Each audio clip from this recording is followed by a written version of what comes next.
जय श्री राम दोस्तों, आपका स्वागत है आपके अपने YouTube चैनल अद्भुत ज्ञान स्टोरी में। तो आज की कहानी है बुद्धि का फल।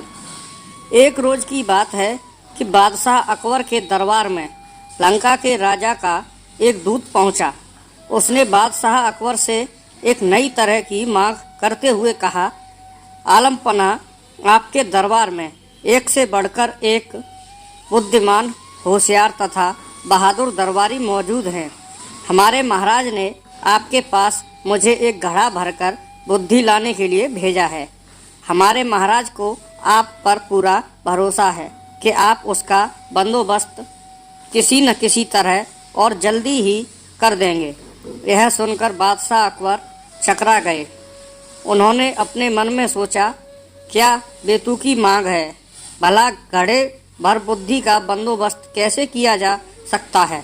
लगता है लंका का राजा हमारा मजाक बनाना चाहता है। कहीं वह इसमें सफल हो गया तो तभी बादशाह को बीरबल का ध्यान आया। वे सोचने लगे कि शायद यह कार्य बीरबल के बस का भी न हो, मगर उसे बताने में बुराई ही क्या है। जब बीरबल को बादशाह के बुलवाने का कारण ज्ञात हुआ तो वह मुस्कुराते हुए कहने लगे, आलमपना, चिंता की कोई बात नहीं, बुद्धि की व्यवस्था हो जाएगी, लेकिन इसमें कुछ हफ्ते का वक्त लग सकता है। बादशाह अकबर बीरबल की इस बात पर कहते भी तो क्या, बीरबल को मुँह मांगा समय दे दिया गया। बीरबल ने उसी दिन शाम को अपने एक खास नौकर को आदेश दिया, छोटे मुँह वाले कुछ मिट्टी के घड़ों की व्यवस्था करो। नौकर ने फौरन बीरबल की आज्ञा का पालन किया।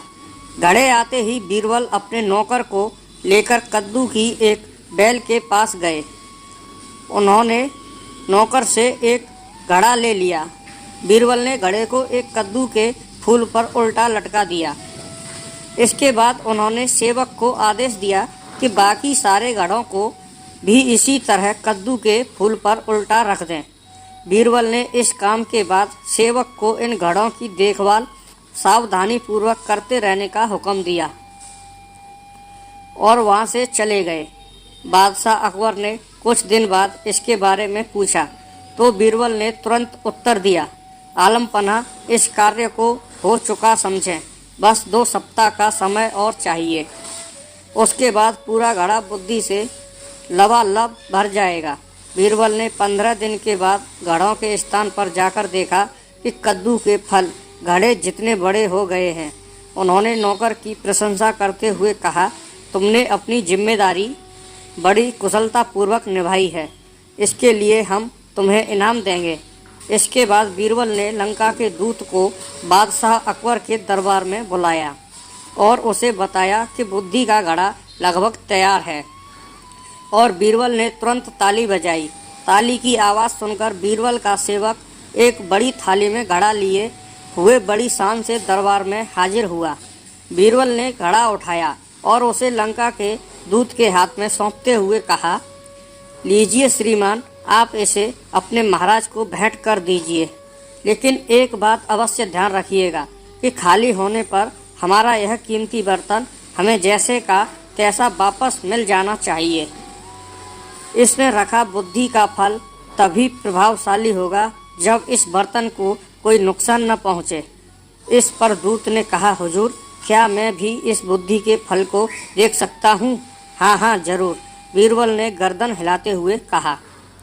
घड़े देखकर परेशान होते हुए दूत ने मन ही मन सोचा, हमारी भी मति मारी गई है, भला हमें भी क्या सूझी।